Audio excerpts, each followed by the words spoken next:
Hi, my name is Sangita Kumar, and I'm the CEO and founder of Be the Change Consulting. Join me in Liberated AF, the workplace revolution. This is a podcast where we get to explore what does it take to become the organization that we want to work for. So what is that? The organization I want to work for, it supports my humanity and makes me feel like I belong. It's a place that isn't racist, it isn't extractive. It works for the boomers and the Gen Alphas. There's space for everyone to bring their genius to work. Don't we want to become that? And don't we want to create that? So I have been studying organizational dynamics for over 20 years, and I love working with teams stuck in an entrenched challenge to bring clarity to diverse perspectives and look for ways that human-centered systems. We're going to tell stories, we're going to answer questions, we're going to offer strategies on this podcast. Together, we are going to become something new. Let's go. We are back. Sangita, Kumar, Liberated AF. Can we say it, Sangita? Can we say liberated as Probably not. You're about to get canceled from the internet. I just said it already. I just said it already. So either our team's gonna edit out or they're just gonna leave it and see what Okay. happens. Let's see what happens. We're playing with fire. happens. We've had some pretty exciting things. So one, we started our public training series in which you have been the facilitators for a lot of those sessions. And one topic has been coming up over and over and over again. And then prior to this, we were talking about this topic too. So we decided that this session is, did you ask for feedback and then got mad at what they said? Oh, Sangeetha, feedback is your friend. What? Yeah. What do you think? What about this topic? Yeah, I like feedback is your friend. That feels very like an aspirational goal that I'll have for myself. Right. I mean, of course, I love feedback when people are like, you were amazing. And then when someone's Yeah. like, and I was in a training the other day and I used the term, I was talking about something and I was like, nobody wants like in this work culture, we don't I was talking about supervisors and I was trying to talk about how like that way of supervising where you kind of are like the person who has all the answers and you hold all the power and you're like, please me so that you get the best shifts or, like you're those days of like the Don Draper, Mad Men kind of that it's gone. Like Yeah. Meryl Streep, what was that show? What is it? Devil Wears Prada? Yeah. Yeah, like that's not our culture anymore. And I used the term like machismo there. Right. I was like, nobody wants that machismo form of leadership. So they're like, I'm describing a cultural shift. I'm using a term, and people were like, that is so gendered. Like, it's not just men that can be like that. And I was like, oh, okay. Yeah. So I was being like, I was like, thank you for the feedback. But in my mind, I was like, but you didn't know what I was talking about. You couldn't interpret that. Right. Thank you for your feedback, and you're wrong. Okay, but you did pause, right? Did you pause or did you say that second part? Like, you guys didn't know what I meant.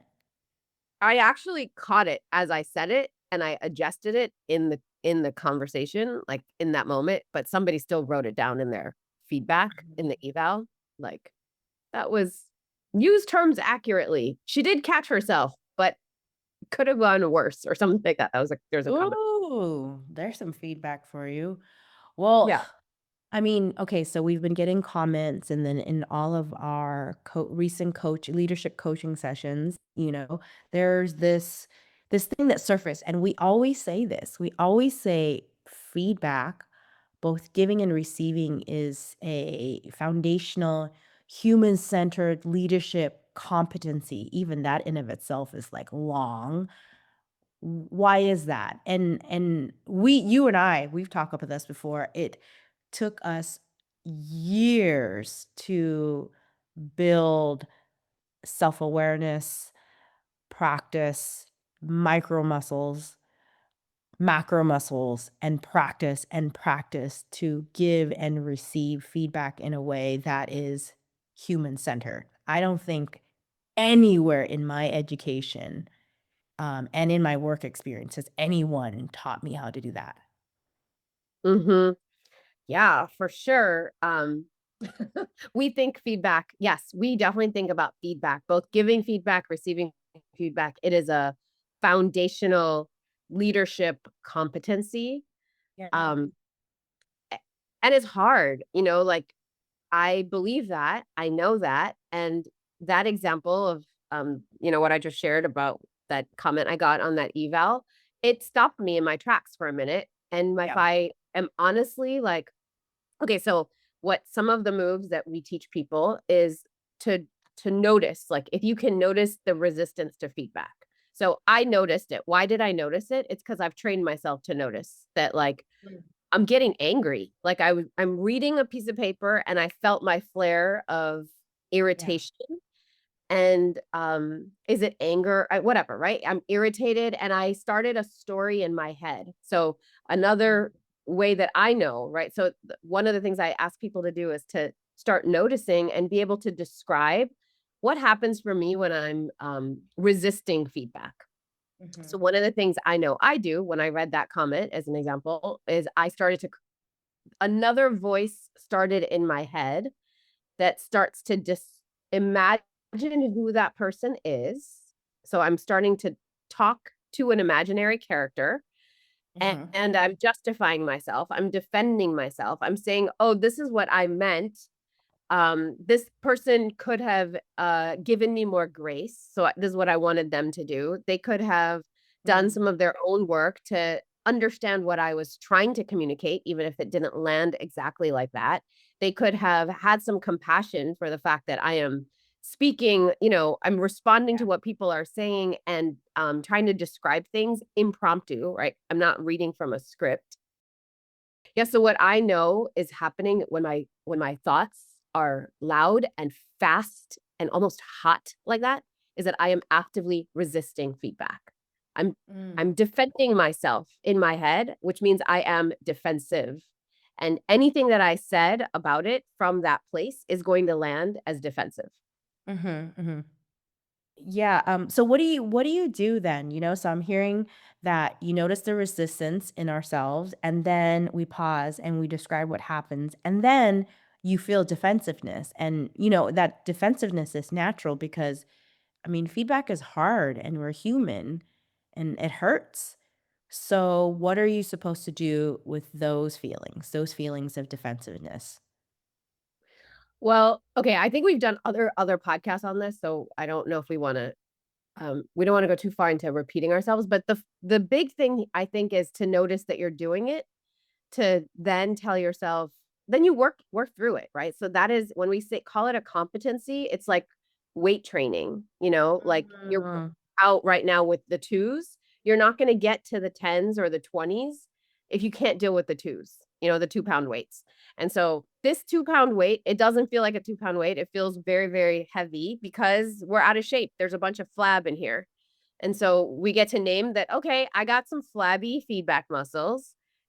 Say it how, like, I can say it like that to me now because it helps me to joke about it, right? To make it smaller, um, or, less intense. You could also say, oh, this hurts. I'm sad. This doesn't feel fair. I need to protect myself because people are coming for me and I'm giving this all that I can. So mm, find the voice inside of yourself that allows you to acknowledge that you are hearing that you're not perfect mhm. and it is okay that you're not perfect. Guess what? I always knew that I wasn't perfect. I have no I am not invested in you thinking that I'm perfect. Right? So Mm, that's where a lot of the defensiveness is like, "Oh no, I've been seen." And it's really interesting because in our work of belonging, it's about being seen and you are now being seen, right? You're being read. And there's no mm, Instagram filter for this. The way that we show up as leaders, people can see things about us. And so like what I get to do is say, yeah, I care about people. I care about being accurate. I care that my words land the way they need to land. And here I missed the mark. I said something fast. I made a mistake. I corrected myself. And it stayed with this person, and they wanted to tell me that it stayed with them. So great. I get to deepen my I don't need to make them bad or small or dumb in order for me to be good, right? I don't need to shrink them to substantiate myself. I can say, oh yeah, they want something, I want something. I learned something, next time I'll do better.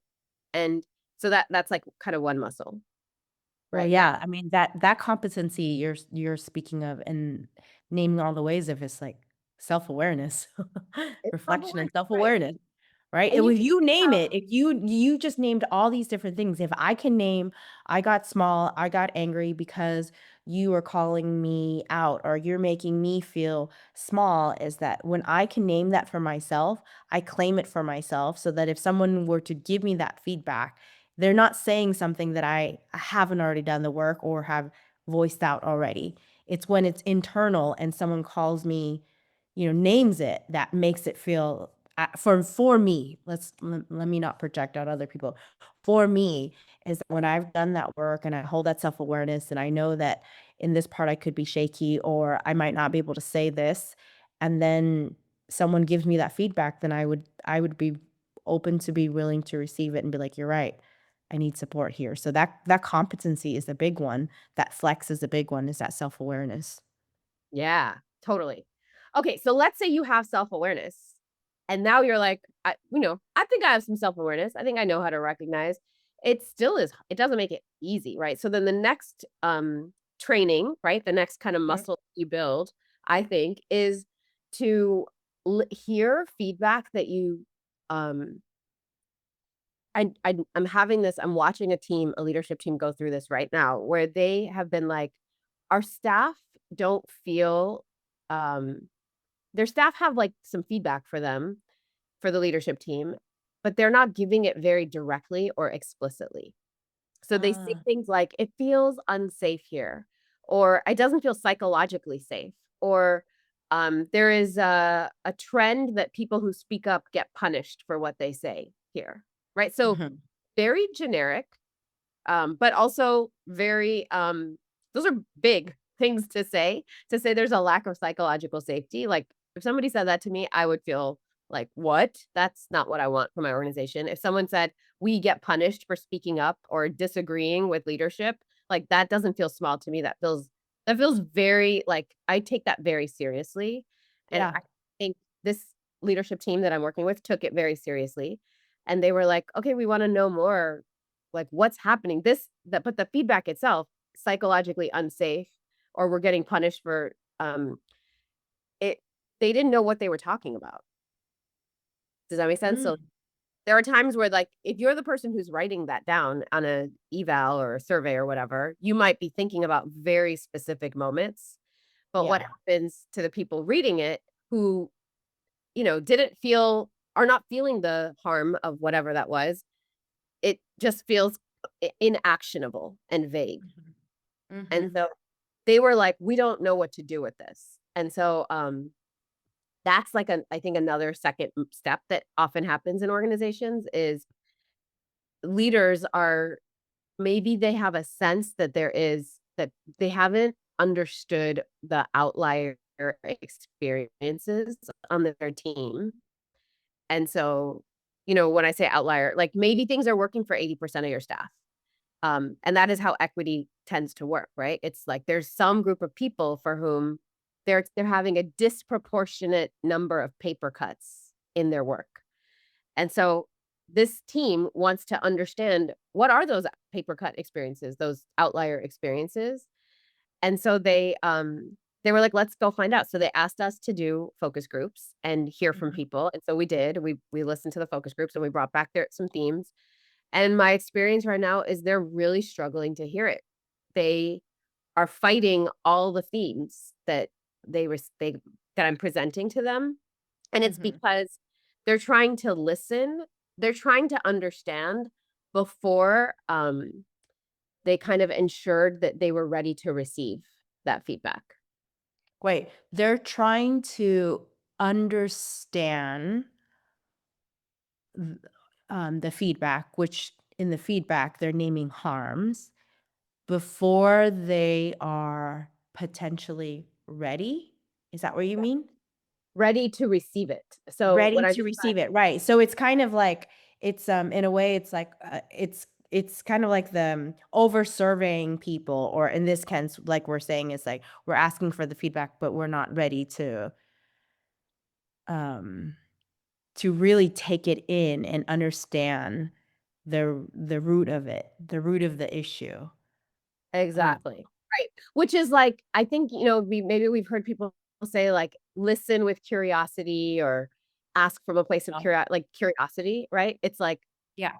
um, they, the level of curiosity this needs is more than they probably expected to need. Sure, sure. I mean, I think So you need curiosity, openness, um, empathy. I think sometimes when we say lean in with curiosity, curiosity is only asking you to tap into one part of your brain to be able to register that feedback. But when you're getting feedback that is vague and heavy, it's going to be curiosity can only take you so far. yeah, exactly. Or I think you might need you might need a lot of curiosity, like a dose of curiosity that, because okay, so kind of what happened there is the feedback that this team is getting is like, um, okay, without giving specifics, they're hearing things that they weren't expecting to hear, or Sure. they think they have worked on. So let's say somebody Mm. says to me, like, Sangita, you're uh one thing that I have been trying to work on for the past couple of years is to say, for me, this project would probably take about an hour. Um, how long could you think it would take you? So Mhm. to not say there's like a norm time frame, like it would take me 2 hours. Maybe somebody who's just starting at this might take 4 hours. What do you think it's going to take you? Let's set a time limit, but you set it. But I'm going to give you a range of times. So versus like this should take you an hour and a half, right? So Mhm. that can feel so I'm working on it. If somebody's like, the way you set time thresholds for our work feels totally ableist and one-sided and paternalistic, and you have this belief that we all should work exactly the same way at the same pace. Ooh. Ah, Yep.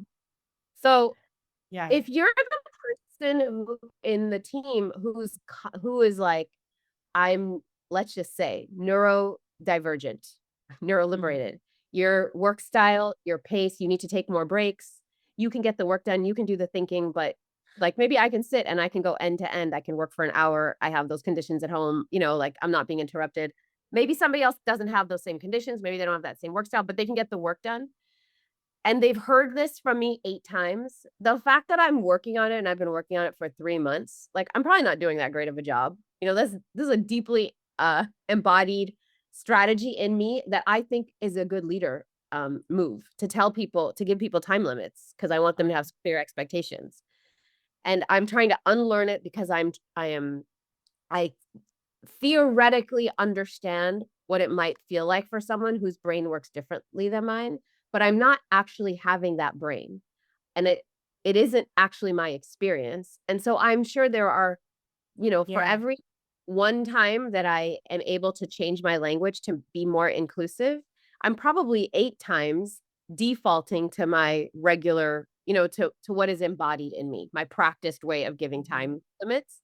And so I think I'm working on it, but that person, who is sitting on those margins is like, yeah, you're working on it, but I've been working on, the other side of this problem. And I can tell you for a fact, I'm working on this issue way more than you are, or it bothers me way more than it bothers you, or the threat to me is way higher than the threat to you. And Mm. so now my work, if I compare it like that, if I make space for that empathy, right? So the second move, the first is to acknowledge we might not be that great at receiving feedback and to catch ourselves when we're fighting it. The second move Yeah. is when I'm hearing something that is pissing me off to and I do that thing where I start to qualify myself. I start to say, I've been working on it. I've been studying this. I've been researching it. I did do this. I changed it like this. To then say, oh, but what if it's not enough? What if the dosage of what I did is nowhere near the level of harm that folks who are experiencing exclusion because of this are dealing with? And the level of harm that those folks have experienced, it's not just harm from me. They are experiencing that Yeah. wherever they go. It's like all of their education, all of their, Yeah. other colleagues, other whatever. It's happening all over. So the little bit that I'm doing, it's not actually shifting their experience of that in their lives. Mhm. Right. And so if I decide that the quality of how I want you to feel about this should only be based on the 1 or 2 times that I attempted to shift my language, it's not gonna work for you or for that person, for the person who's feeling, excluded by that. So then the second thing is to have empathy, to create empathy for myself, right? To acknowledge that I'm trying, I'm working hard on it, but then to also create empathy for a person who's having, a way more disproportionately bad experience, Mhm. and to go there in my mind that it's probably worse than they're saying. So I think a third Mm. note for leaders is if you have an organization where you're getting feedback that's kind of vague, and then you hear something that feels really bad, and strong, right? So all those words that I said to you Yeah. about this Yeah. feedback, it feels so harsh. Almost like, is it disproportional? Like, are you are you going nuclear on this bad? Like, I hear people say that, in leadership, like, is this that bad? How many people said it? How often is it happening? Right. So Yeah. there's an interest to litigate to understand the dosage and the severity. And my recommendation to folks is to like, don't do that. Like, think that it's probably worse than what they're saying to you. Because if they didn't feel safe to tell you before you went out and tried to do a focus group, they're probably still, um, kind of shielding how they express that experience because they've also said we think people get punished for giving feedback here. And so, this idea of like, is it really that bad? It's probably worse than what you think. What is the exercise that you can do for that? Because I think you're really specific there, but we hear it quite often, is that when leaders get feedback where I don't feel this is it's not psychologically safe, we feel like we're going to be punished, right? So for people to say those things, it is vague and it's heavy. What is the empathy exercise for leaders to get curious on why those words are being used, those so then they can go into the other steps that you're talking about, right? And we are living in a time where sometimes language does get overused and weaponized. However, if you're a leader who is conscious and wants to do this equity work, you're gonna hear those words, and if it's so hard not to feel like and go to defensiveness. So, what is the Right. empathy exercise there? Well, I think the empathy exercise is to think of, imagine if this thing is happening to your child. Imagine it's happening to your partner. Imagine it's happening to somebody you love and care for. Not, Mm. maybe that will help, right? Like if this was happening to my daughter, I have suddenly way more capacity to change my behavior because Yeah. I love Yeah. her. And I think we could bring that intention to some of our staffing stuff. Mm. And so that you have that just it's like that's like internal work, right? It's hard to Yeah. get a tool to do this. This is where this is like not technical, it's adaptive. These are like Mm. transformative qualities of character, to not Yes. Yeah. to say, and then what I would say to staff, um, is I would say, I got this feedback from our consultant, and they used words like people here are feeling psychologically unsafe, that the tool of feedback gets weaponized. People are asked to give feedback and then they're punished for speaking out. So I heard that, you guys, and I don't know if that's actually like everybody's experience. My guess is it's not everyone's experience. My guess is it's a small group of people's experience here. And I want you guys to know that I care. Like I took it really seriously. It hit me like an arrow to the heart. Um, Mm. this is if I believe this is happening, like it hurt so hard that my first reaction was to try to figure out like this must not be happening to everybody, right? Because it was almost like I couldn't handle the intensity of that. And then what I'm working on, is to say maybe it's happening even worse than what is told to me. And if that's the case, I really care about how we adjust this. So one, I want you guys to know I'm taking it seriously and I'm thinking about it, and I don't want to move from action bias, right? I don't want to start like solving it without giving myself enough time to just sit with it. So I'll be sitting with it. If there's anything anyone wants to share about the experience, I know it was kind of like came through anonymous feedback and people might not feel safe sharing their specific experiences, but it is hard for me to understand get the shape of it without hearing more specificity. So if people are willing to share, you don't have to share your personal experience. You can just sort of share like, you know, maybe examples or things that you've heard your friends say, or maybe things that you've heard happen like this in other companies. So the point there is to address your team, to say you heard it, to share how you experienced it. It hit me. I thought about it. I did feel a little bit angry, but mostly then that anger was like, I feel sad. I feel sad this is happening. I feel sad that it's happening under my watch and I want to do better. And then to invite more specificity and to say like, but I understand why you might not want to be specific. So all of That that. feels different. That feels oh my god, that feels so different. I mean, I'm not giving you feedback right now, but when you were going through that and you shared the step where you name, "I believe this is happening," there's something about hearing the person in charge, the person with power say, "I believe this is happening," and then going to the place of, "I hope this is not happening to everyone. I hope it's not this bad," and then being able to name the emotions that's coming up for you before inviting the specifics and creating space for it, that journey feels so different once you name, "I believe this is happening." Whereas asking for the feedback, getting the feedback and asking people who don't feel safe in the moment of like, "Give me an example," it just seems I don't know, it just the word volatile, like, kinda comes into mind, but the second you started going, "I believe this is happening and I wanna understand it more," it shifted everything for me. Mm, mm, mm.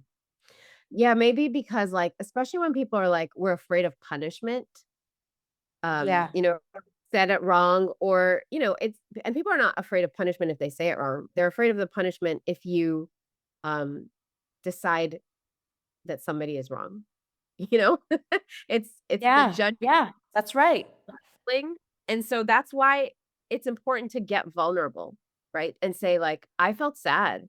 First, I Mhm. felt angry. I couldn't understand it. To be honest, this is not my experience. This was not how I was raised. This is not my generation. Maybe it's generational. I don't know. But like a lot of my friends and peers that I have don't need the same amount of stuff that some of you are asking for. Though, so this is new for me, but I want to do it. I think we can get there. I want you to know Mm. that this is part of our difference. Like Yeah. I want to share the things that are different or unique to me, and that doesn't mean I can't meet these needs, but know that it might not be it's not my inherent experience. So it takes me a while to understand, but I really want to understand if people are willing to help me understand. And then you have to be willing to really understand. So the next move then, right? So there's like a move there to intimate with your team, the people who shared that information, and to express vulnerability, to express that you take it seriously, to say you want to do something about it, to ask for more information if people are willing, to acknowledge the labor that might be involved in it. Yes. And then the next move you can do as a leader is go talk to other colleagues and friends and peers in another organization. So the people who are having the problem don't have to be the ones who describe the problem to you. You know what I mean? Like, we can do a bunch of work through empathetic guesses to get under the hood of what the issue is. So by that, what do I mean by that? Let's say I have a team of staff who like did a bunch of work to share with us that, like, yeah, the way we do the way we're scheduling our meetings it's just I can't keep up with it. There's back-to-back meetings, there's stuff coming on Slack, on Teams, on email, on chat. I can't keep up. Wherever I go, I feel like I'm behind in whatever. So let's say we're talking about that. Well, now I don't need 18 examples from my staff of how that's happening. I could even just like sit and brainstorm. When meetings go back to back, how are people impacted? I could come up with, I know, like, oh, they don't have bio breaks. They don't know when to come with their camera on or when to come with their camera off. They see me pushing hard and I never say I'm tired, so they feel like they're not allowed to say they're tired. Or maybe somebody does say they've been in 3 meetings back to back. What are they trying to communicate? When people say that, something like that, I've been in back to back day. Like, maybe the first thing we say is, should we just take maybe we should have our cameras off for the first 10 minutes of this meeting. So it's not optional camera on. It's let me encourage camera off. So whatever it is, I can now use my imagination and my intuition to like activate empathy again for people who might be struggling with this, connect to the part of myself that also probably struggles with that same thing. If it's in the organization, it's happening to me too. I am part of the organization. And so I get to figure out, like, where does this intersect with me and my life? And for those of us that are leaders, whatever we think about it, we're getting more money usually. We have more perspective. We get more people project dignity onto us more than people with less positional power. And so even if it's bad for me, I have to say, oh, it's probably 4 times worse for folks who are farther from positional power than me. And you're naming positional power, but you're also naming the privileges of your role in your identity too. So Totally. it's hard for me, but where they're at, let's name it's gonna feel 4 or 5 times harder.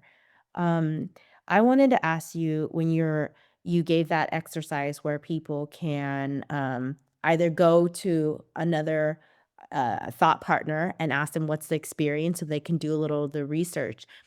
You as a facilitator, when you're in the spaces and you're actively watching teams interact, what are some other ways that a leader can, be more expansive and to watch for those cues? And when you're facilitating a staff meeting and you're asking questions, the vibe in the room, um, what are the so does that make sense? That question is like to read the room to see where the staff's at and to then potentially make the next move. I don't know if that's Hmm. it's set Yeah. sharpen that question for me a little bit. Do you know what I'm saying? Yeah. Like, how can you just sort of be doing this, like doing kind of an ongoing assessment by watching Yeah, the bodies, exactly, the exactly. reaction? Hmm. Yeah, I think, Zoom, like if you're on a Zoom with folks, you can see whose cameras are on consistently, whose are off.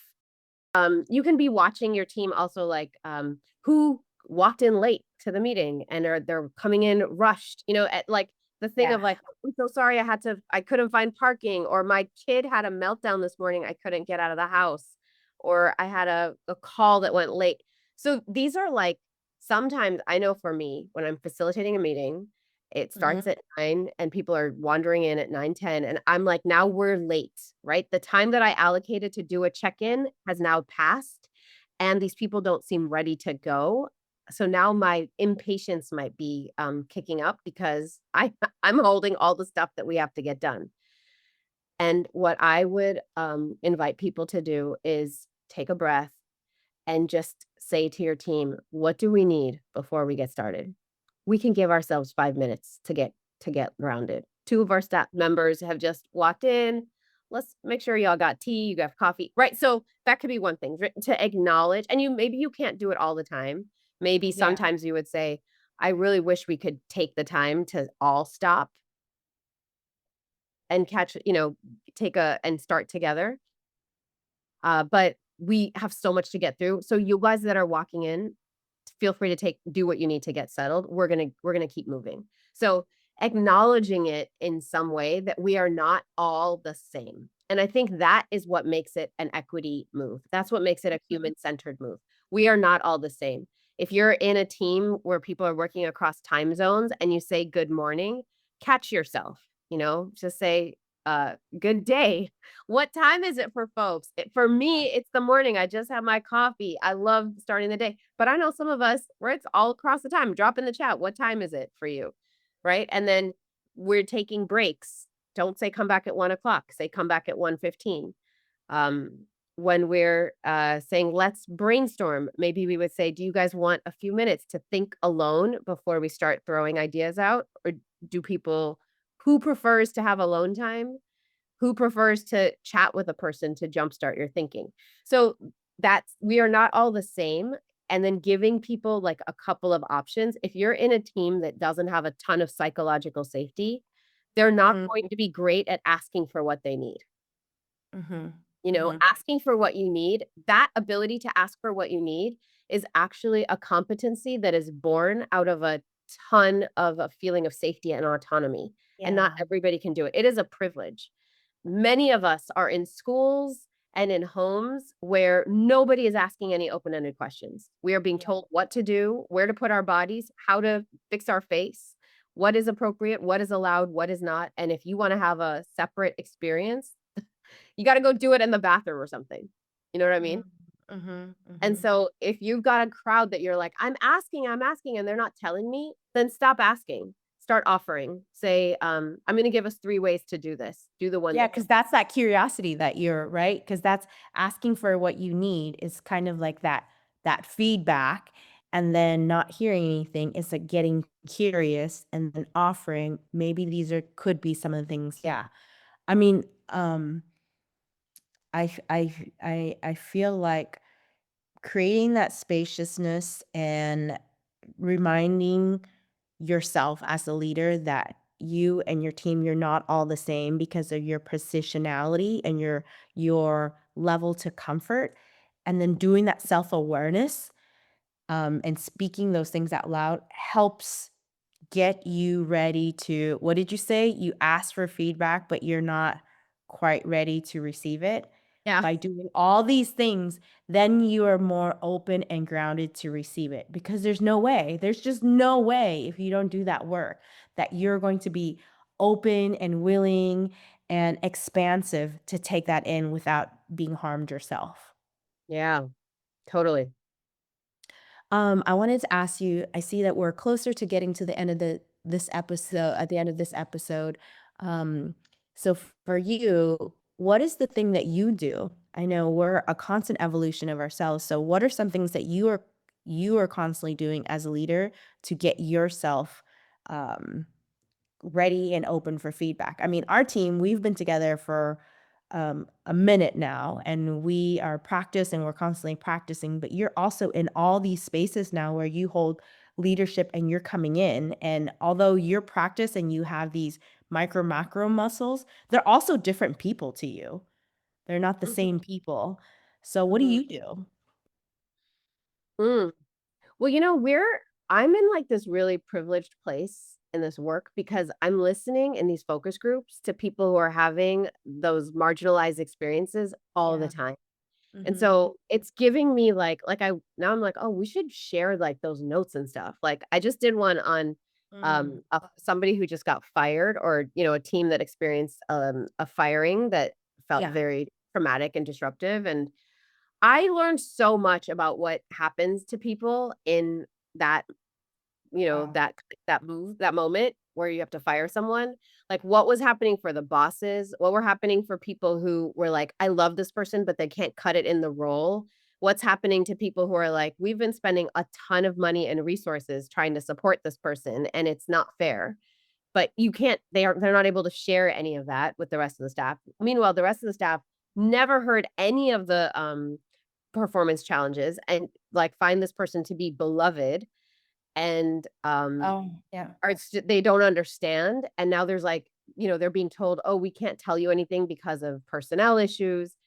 There are so many things that could happen differently in that context than what HR would tell you to do. And I can see it because I'm holding these conversations.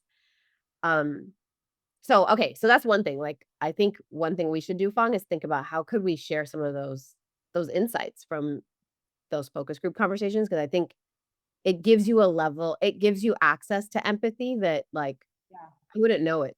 I wouldn't know how to do it if Well, I had. yeah, no, I mean, I think you're absolutely right. We are in a position where we are gifted the time and space where we can have conversations with folks. Well, you have like a playback group. I think that would be a really, do people say dope anymore? I'm showing my age. I don't know why that word dope came up. I think that would just be such an experience. I've experienced many of your shows. I've had the privilege of having you and your team play back some experiences for me that really shifted a lot of things for me, and I think that would be that's something that you should entertain. It's like a leadership series or something where, like you said, the stories of what happens when someone gets fired, because there is grief there. Yeah. And it's hard because whatever you experience there, you take that in your next job. It's just like feedback. My relationship with feedback, I never got taught how to receive. Yeah, I got taught how to receive feedback. If someone told you, you're supposed to say, thank you. And you're supposed to accept and process it, or whatever. I digress. That could be another 45 minutes there. But I do think that's I don't know. What do you think? Yeah, I love that idea. Where we could do it with maybe more like some having people tell stories and then acting it out. So playback is all about improv theater. Yeah. It's a branch of psychotherapy where you get to embody an experience as a way to, see layers and elements Yeah. of it that maybe weren't totally visible to you. So okay, that's like one, and it's like that I don't think that's accessible to lots of people, right? Not Easily. right now. So that's one. Okay, so what's another? I think another one that why I was so excited about going to Guinea this winter, Mhm. I was learning dance and drum and had this like cultural exchange. And I think for those of us in leadership, especially people who've been doing whatever they do for a long time, like learning something from scratch and remembering what it's like to be in beginner's mind, like Yeah. the vulnerability, the discomfort, like how much you're watching what your peers see or say about you, how weighted the teacher, or, in my case, it was a teacher, but the experts, like how much you need, what is the role of like validation in my learning journey? Um, like, I like praise, I also don't want to rely on it, but I like it. So especially when you're brand new. And then how important it is to have relationships as you're learning something, right? There's like Yeah. skill building aspect. If you're learning something by yourself off of YouTube or with a private tutor, or you're paying someone, it's one thing. If you're like in a group Zumba class, or you're whatever, you're in a running group or a book club, because you're trying to learn about anti-racism or how to be a white feminist or whatever it is, like learning in group settings, there is like equal attention to the quality of relationships as to the quality of ideas. And I think those of us in leadership sometimes forget what it's like to be at the beginning of a journey. And I think it could help us to like remember what that feels like, and then use our own experiences of, tentativeness or shyness or nervousness or wanting to be seen or wanting to demonstrate something or wanting more clarity or wanting more structure, to then like better or more quickly like remember what it's like when somebody's just onboarding to a team or to a company or to a project, or when there's change. We've been doing something one way, now we're doing it a totally different way, or the people closest to you on your team are shifting because there's a restructure, or we've laid somebody off, or I don't know. I think sometimes those of us on top have been in those roles. The tenure in those roles tends to be longer. And Yeah. so it's harder to remember what it was like way back then. And so then you're relying on people telling you, and it's too much, like, especially in the diversity context. You've got positional power, and you're talking to somebody who is having a different experience across a different identity. Even if you're somebody who holds marginalized identities, it's not the same. Position Yeah. power is it's really loud in organizations. That's a that's a that's a really great one and very tangible too. There's just something really beautiful that happens when you truly embrace the beginner's mind, all the things that you said. I Yeah. love that. I love that. And it is. It is. I think when you do the work, you do all the things that Sangeeta shared and mentioned, um, the giving and receiving of feedback is a human-centered, yeah, leadership competency for the leaders here. And I just think it's a human competency. We want that for one another. Um, this is an ongoing conversation because feedback and how it's interconnected to your leadership and all the work that you do. So this will continue. We would love, love, love to hear from you all. Drop your comments. Connect with us. Let us know if you want to come on and talk from an experience. And then we did just drop a little gem there, just kind of like organic around the playback thing. We should really consider that, Sangeeta. I think that would be really beautiful. I would love that so much. Yeah, so and if you all have ideas around that too, we would love to hear it. And Beginner's mind as we figure out how to do that. yeah, the beginner's mind is a sweet, sweet one. I love that. We thank you all so much. We this is a conversation, this is the topic that is very, very near and dear to Sangeeta and I. We've had the opportunity to really, really concentrate and work and grow and cultivate this particular competency together, and we will continue to do it. And we definitely can say that has really supported our learnings and our organization. So until the next time, y'all, we'll be back soon. Toodles. Bye. We hope this conversation provided helpful insight and inspired you to create a more inclusive and liberated workplace. If you enjoyed today's discussion, please subscribe, leave a review, and share the podcast with your friends and colleagues. Your support makes a huge difference in helping us reach more listeners like you. We love to hear your thoughts on today's topic. Connect with us on social media and drop a comment. You can find all the links in the show notes. Thanks for listening, and we'll catch you next time.